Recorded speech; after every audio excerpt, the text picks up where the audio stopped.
কেমন আছো বন্ধুরা? আশা করি ভালো আছো আর আমিও অনেক অনেক ভালো আছি। আমি কোথায় যাচ্ছি অবশ্যই তোমাদের সাথে শেয়ার করব। তার আগে কি করতে হবে? পুরো ভিডিওটা দেখতে হবে। তো চলো, সামনেই তো দুর্গাপুজো চলে এসছে আর তোমরা সকলেই জানো। আর তারই রিহার্সালে নিয়ে যাচ্ছিলাম মেয়েকে। যেখানে প্রত্যেক সপ্তাহে রিহার্সাল হয় সেখানে আজকে হচ্ছে না, সেখানে আছে প্রোগ্রামের জন্য। ওখানে ক্লাসটা বন্ধ আছে। স্যারের একটা স্টুডেন্টদের বাড়ি হবে রিহার্সালটা, তো তাই তাদের বাড়িতেই যাচ্ছি। আর সব সময় দেখি এই পোলটা নতুন তৈরি হচ্ছে, বাট এখনো হয়ে উঠেনি। আর মেয়ের তো প্রচণ্ড জ্বর, তাই ভাবলাম ঘুরে ঘুরে যাবো না, শর্টকাট রাস্তা দিয়ে চলে যাই চ। মেয়ে তো ভয় পাচ্ছিল যে মা কেউ যদি কিছু বলে। আমি বললাম না, কেউ কিছু বলবে না, চল আগে তাড়াহুড়ো করে হেঁটে বেরিয়ে যাই, বাট কেউ কিছু বললে তখন নয় চুপচাপ চলে যাব। যেই মাঝের পোলটা দিয়ে যেতাম ওটা অনেকটা রাস্তা ঘুরে যেতে হবে, বাট মেয়েরও কষ্ট হচ্ছে, ও হাঁটতে পারছিল না। তার জন্য শর্টকাট রাস্তা ধরেছি। শর্টকাট রাস্তাটা হলে কি হয়, সামনেই টোটো দাঁড়িয়ে থাকে। আর না হলে ওই পিছনটাতে অনেকটা ঘোরা রাস্তা, ওদিকটা থেকে ঘুরে ঘুরে আসতে অনেকটাই সময় লেগে যায়।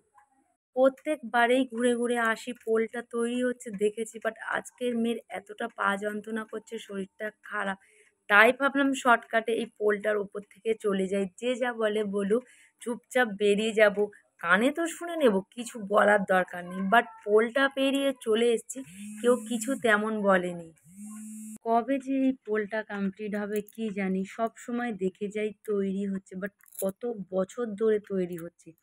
এবছর পুজোতে কমপ্লিট হবে বলে মনে হয় না। কিন্তু ওর ওপর থেকে দুই একজন যাতায়াত করছে, বাট তার জন্য বলি চল চলে যাই। কারণ যেহেতু ওর শরীরটা খারাপ, অনেকটা ঘুরলে ওর বেশি কষ্ট হচ্ছে, তো তার জন্য শর্টকাট দিয়ে চলে এসেছি। আর প্রত্যেক সপ্তাহে যে রিহার্সালটা হয় ওটা আমাদের বাড়ির একদমই কাছে। ওটা হলে অতটা অসুবিধা হয় না, বাট এটা হলে অনেকটাই দূরে গাড়ি করে আসতে হয়। তারপর একটু আবার হাঁটা রাস্তা আছে, এটা অনেকটাই দূরে। এখানে এসে দেখছি বৃষ্টি আরম্ভ হয়ে গেছে, বাট গুড়ি গুড়ি বৃষ্টি পড়ছে।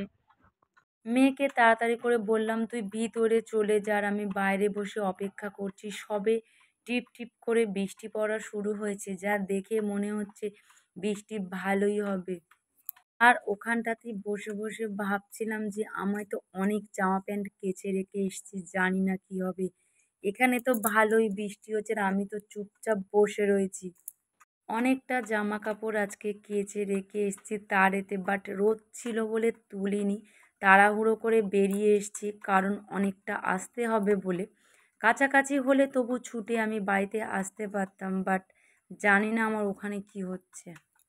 কেউ তুলবে বলে তো মনে হয় না, বাট ওটা ভিজবে বাড়িতে গিয়ে, আমাকে আবার লাস্টে তুলতে হবে। আর এখানে যা বৃষ্টি শুরু হয়েছে, বৃষ্টি তো একটুও থামছে না, কন্টিনিউ আসলে বৃষ্টি হয়ে যাচ্ছে। আর এদিকে মেয়ের শরীর খারাপ, বৃষ্টিতে ভিজলে আরও শরীর খারাপ করবে। কিন্তু কি করব, কতক্ষণ বা দাঁড়িয়ে থাকবো। অনেকক্ষণ পর একটু বৃষ্টিটা থামলো আর মেয়েকে বলছি চল তাড়াতাড়ি বাড়িতে যাই। ওদিকে বাড়িতে অবস্থা কি জানি না। আর ও তা পোল থেকে উঁকি মারছিল। নিচে মিস্ত্রিরা কাজ করছে সেটাই ও উঁকি মেরে দেখছিল। মেয়ে বলছিল মা আমার খুব খিদে পেয়েছে, তো সামনেই মিষ্টি দোকান ছিল, দোকানেতে নিয়ে গিয়েছি আর ওকে বললাম যে তুই কি খাবি খা। ওকে মিষ্টি কিনে দিয়ে বাড়িতে এসে দেখছি, দেখেছো আমার সমস্ত জামা কাপড় ভিজেছে, বাট তোলার লোক নেই। বাড়িতে থেকেও কেউ আমার জামা প্যান্টগুলো তুলেনি। মেয়ের স্কার্টটা নিচে পড়ে গিয়েছে, বাট আর সমস্ত জামা কাপড় ভিজে গিয়েছে। আমি যখন যাই তখন প্রচণ্ড রোদ ছিল, বাট বৃষ্টি হবে এটা আমি ভাবিনি। যদি ভাবতাম তাহলে সমস্ত গুছিয়ে গাছিয়ে রেখে যেতাম। সমস্ত জামা কাপড় ইচ্ছা করে ভেজালো, শুকনো জামা কাপড়।